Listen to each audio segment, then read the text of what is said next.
শহরে কলকনার আরেকটি ভ্লগে সকলকে জানাই স্বাগতম। কেমন আছেন বন্ধুরা? সকাল সকাল বেরিয়ে পড়েছি মর্নিং ওয়াক করতে। আজকে বেরিয়েছি ফুল ফ্যামিলিতে একদম। ওর বাপি আছে, সকালে কাছে বেরোয় না, সেই জন্য সবাই মিলে একসাথে বেরিয়েছি। ওর বাপি সব দিনই সকালে বেরিয়ে যায় না, কিছু কিছু দিন খুব সকালে বেরিয়ে যায়। আর আজকে মিষ্টু ধরেছে বাপি আমার সাথে একটু ফুটবল খেলতে হবে।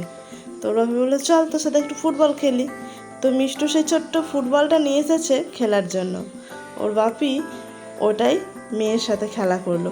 আর এইদিকে আমি মিষ্টু সোনাকে নিয়ে বসে রইলাম।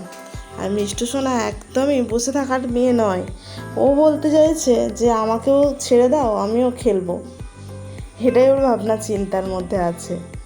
তো ওকে জোর করে ধরে রেখেছি, মানে ও একদমই আমার কোলে থাকবে না এই পরিস্থিতি। আপনারা দেখে নিন, দেখতে পেয়েছেন জোর করে ধরে রেখেছি। মানে ও বলতে চাইছে মা আমাকে ছেড়ে দাও, আমিও খেলা করব দিদি ভাইয়ের সাথে, বাপির সাথে। ওর চিন্তা ভাবনা এটাই, ওকে ছেড়ে এবার দিতেই হবে, কিচ্ছু করার নেই। মিষ্টু বলে বলে মিঠাইকে আর মিঠাই হয়ে ওঠে না, শুধু মিষ্টুই হয়ে যায়। হ্যাঁ, ওকে মিঠাই বলবো কি মিষ্টু হয়ে যাচ্ছে। মিষ্টু আর মিঠাই একই প্রজাতির জিনিস, তো সে মিষ্টি মিষ্টি খেতে, তো সেই জন্য হয়ে যায়। আর দেখুন হামাগুড়ি দিয়ে কেমন চলে যাচ্ছে। এদিকে আমি প্রাণায়ামটা সেরে নিই। কোনো কিছুই প্রপার হয়ে ওঠে না, কিন্তু চেষ্টা করি যতটা ভালো রাখা যায়, ভালো থাকা যায়, সবটাই কিন্তু চেষ্টা করি। মানুষের চেষ্টা করাটাও কিন্তু অনেকটাই ব্যাপার। মানে মানুষ এইটুকুও চেষ্টা করে না যে একটু ভালো থাকি। মানে অন্য মানুষের কথা বলি না, মানে আমরা নিজেরাই প্রত্যেকটা মানুষ আর কি। সকালে উঠে এই ভোরের যে আবহাওয়াটা, বাইরের দিকে যে অক্সিজেন নেওয়া, বাচ্চাদেরকে বাইরের অক্সিজেনটা দেওয়া, বা এই যে খেলাধুলা করা, এগুলোর প্রয়োজন আছে, প্রত্যেকটা পরিবারেই প্রয়োজন আছে। আমি কি বললাম যে চেষ্টা করি যে কতকটা মেনটেন্স করার জন্য। আর এখানে আসার পর আর এই পরিবেশটা অনেকটাই পেয়েছি। বাড়ির সামনেটা অনেকটাই ফাঁকা জায়গা আছে, আর বাতাসটা কীরকম দিচ্ছে। আবার ওড়নাটা দেখেই আপনারা বুঝতে পারছেন ওড়নাটা কীভাবে উড়ছে। ওড়নাটা দেখেই বুঝতে পারছেন খুব ফুরফুরে বাতাস। আর এই জ্যৈষ্ঠ মাসে প্রচণ্ড গরম, একটা ভেপসানি গরম। আর এই গরমেতে ভোরবেলাটা আবহাওয়াটা সত্যি খুব মিষ্টি মধুর, এত ভালো লাগছে, মানে ভীষণ ভালো লাগছে, ভীষণ একটা ভালো ফিলিংস হচ্ছে। মিষ্টু আমার সাথে খেলছে, মিঠাই দেখছে কি করছে মা, হ্যাঁ দিদিভাই আমার কি করছে। খেলার মাঠ থেকে এবার চলে গেলাম রাস্তার মোড়ে। রাস্তার ওই মোড়টাতেও কিন্তু বিকালবেলা প্রচণ্ড লোকজন হয়, আর প্রচণ্ডই বাতাস দেয়। ওইখানটা বিকালবেলা ঘুরতে আসি। আর রাস্তার এই মোড়টায় বসে থাকতেও খুব ভালো লাগে। অনেক মানুষজন বিকালের দিকেও বসে থাকে। বিকালবেলাটা ওইখানটা সময় কাটানোর জন্য খুব ভালো। আর মিষ্টু বাপি আদর করছে দেখুন, মানে মিষ্টু যখনই সময় পায় বাপির গায়ে ওঠে, এগুলো করেই ফেলে, কিছু করার নেই। বাপি মেয়ের সম্পর্ক তো এগুলো হয়েই থাকে। আর মিঠাইটাও কিন্তু কম যায় না, ও কিন্তু খুব বাপিকে চেনে, বাপিকে ভালোবাসে। ও মা বলার থেকে বাবাই বেশি বলে সারাদিনে। আর বাড়ি ফেরার পথে এই যে ফুলগুলো দেখছেন, বেল ফুল না জুঁই ফুল বুঝতে পারছি না, এত ফুটেছে, কি ভালো লাগছে দেখতে। লোকের বাড়িতে হয়েছে এই ফুলগুলো। আর মিষ্টু পুজোর জন্য ফুল তুলে নিল। মিঠাই চলে গেল তো বাপির সাথে বাড়ি। সকালের এই অ্যাক্টিভিটিগুলো করতে আমার ভীষণই ভালো লাগে, মিষ্টুরও ভীষণ ভালো লাগে। আর মিষ্টুর আমার ভালো লাগে বলে মিঠাইয়েরও ভালো লাগতে বাধ্য। মিঠাইও কিন্তু খুব এনজয় করে, কারণ আমরা ঘুম থেকে ওঠার সাথে সাথে মিঠাইও কিন্তু ঘুম থেকে উঠে পড়ে।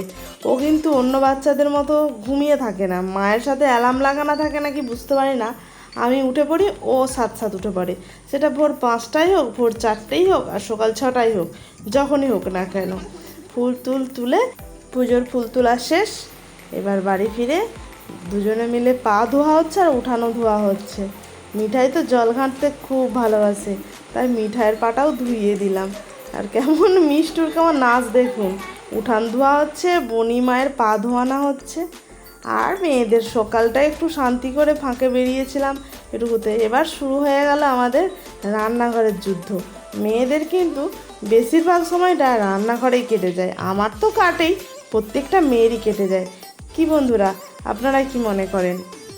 আপনারা যদি এটা মনে করেন ঠিক বলছি আমি, তাহলে অবশ্যই কমেন্ট করে জানাবেন। আমার তো অর্ধেকটা সময় রান্নাঘরেই কেটে যায়, সকালের খাবার, দুপুরের খাবার, বিকালের খাবার, রাত্রের খাবার।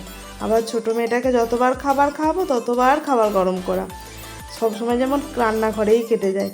আর সকালবেলায় আমি এখন ব্রেকফাস্ট করার জন্য আজকে বানিয়ে নিচ্ছি মুসুর ডালের বড়া।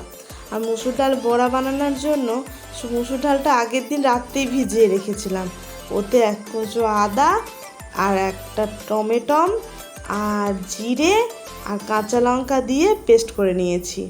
খেতে দুর্দান্ত হয়, আমার তো ভীষণ ভালো লাগে। আর পান্তা ভাত রেডি একদম। আর মিষ্টুকে বললাম তুমি আসনগুলো আজকে করে নাও, মিষ্টু কিন্তু এই কাজগুলো খুব ভালো হেল্প করতে পারে আমাকে। আর আমাকে হেল্প করে বলে আমার অনেক সুবিধাও হয়, ও কাজগুলো হাতের কাজগুলো শিখে নেয় আর আমারও কিন্তু অনেকটা সুবিধা হয় ছোট বেবিকে নিয়ে। এদিকে বড়াগুলো ভাজা হয়ে গেছে আর মিষ্টু বসেছে আলু ম্যাশ করতে। এবার খাওয়া দাওয়ার পর্ব আর কি। দেখুন বন্ধুরা, অনেকেই কিন্তু মিষ্টুকে আমাদের ভালোবাসেন, অনেক বাড়ির বাচ্চারাও মিষ্টুর ভিডিও দেখেন, মিষ্টুর নাচ দেখেন। মিষ্টুর এই পুতুল ঘরটা তাদের কিন্তু খুবই ভালো লাগবে। ও কী করেছে, সিঁড়ির মধ্যে এই পুতুল ঘরটা বানিয়েছে। আমাকে সবসময় জিজ্ঞাসা করে, মা আমি কোথায় পুতুলটা খেলি, কোথায় রাখি, যেখানে তুমি নড়াচড়া করবে না আর ঝাড়ু দেবে না, ভেঙে দেবে না। আমি তখন বললাম এক কাজ কর, তুই সিঁড়ির এক কোণে কর, ওইখানটা তুই তোর সাইডে করে না, আমি ঝাড়ু দেবো না, তা তুই তোর মতো করে পরিষ্কার করে নিবি। ও ওখানেই করেছে। এদিকে দুপুরে রান্নাবান্না চলছে। আজকে দুপুরে বানাচ্ছি ডাঁটা দিয়ে আলু দিয়ে ঝাল। এটা কিন্তু গরমের দিনে খুব ভালো লাগে, আমার তো ভীষণ ভালো লাগে। আজকে দুপুরের মেনু এটাই হচ্ছে, ডাল হচ্ছে, মাছের ঝাল হচ্ছে। আর এদিকে বিকাল হয়ে গেল, বিকালবেলা মিষ্টু খেলা করছে। আজকে মিষ্টুর খেলার টপিকটা আমি বলে দিয়েছি। জানেন বন্ধুরা, আমরা যখন ছোট ছিলাম তখন কিন্তু এই সব নিয়েই খেলা করতাম, ধুলো বালি কাদা এসব নিয়ে খেলা করতাম। এখনকার বাচ্চারা এসব খেলাধুলা ভুলেই গেছে। ওদের সাথে এটাই শেয়ার করছিলাম, ওর বন্ধুদের সাথে। আর একটু বেশি বিকাল হয়ে যাওয়ার মানে সন্ধ্যের একটু আগেটাই চলে গেলাম সেই রাস্তার মোড়ে। আর ওই যে বিকালের ট্রেনটা চলে যাচ্ছে হাওড়া। এদিকে একটা জিনিস আমার খুব ভালো লাগে, প্রত্যেকে বিকালবেলা ঘুরতে বেড়ায় ফাঁকের দিকে, মানে একদম বয়স্ক থেকে ইয়াং প্রত্যেকে বেড়ায়। আর এটা তো দরকার আছেই। এই যে মাসিমাকে দেখতে পাচ্ছেন, এই মাসিমা আমাদের পাশের বাড়ির। খুব ভালো লাগে মাসিমাকে দেখতে, এত সুন্দর দেখতে মাসিমা, এত বয়স হয়েছে বোঝা যাবে না। এবার বাড়ি ফেরার পালা, বাড়ি ফিরতে ফিরতে এই দৃশ্যটা তুলে নিলাম। আর সন্ধেবেলা একটু বেরিয়ে পড়লাম ঘুরতে। আর সন্ধেবেলা বেরিয়ে আমি না কিছু নাইটি কিনবো বলে নাইটির দোকানে গেলাম, নাইটি স্পেশাল দোকানে। তো দুটো নাইটি নিলাম ওখান থেকে, তারপরে বাড়ি ফিরবো। আজকে ব্লগটা এখানেই শেষ করলাম বন্ধুরা। যারা যারা আমার ব্লগ দেখছেন তাদেরকে অনেক ভালোবাসা। আর যারা আমার ব্লগ দেখে ভালো লাগছে তারা অবশ্যই একটা করে লাইক করে দিয়ে আমার পেজটিকে ফলো করে দিও। আর সবাই ভালো থেকো, সুস্থ থেকো, হাসি খুশি থেকো, আনন্দে থেকো, এটাই আমার কামনা প্রত্যেকে। টাটা বাই বাই, ভালো থেকো। আর আমার নাইটি কিনা হয়ে গেল, এবার বাড়ি ফেরার পালা, রাত্রি হয়ে গেছে। আবার নতুন একটা ব্লগে আপনাদের সাথে দেখা হবে নতুন কোনো টপিক নিয়ে। Tata bye bye.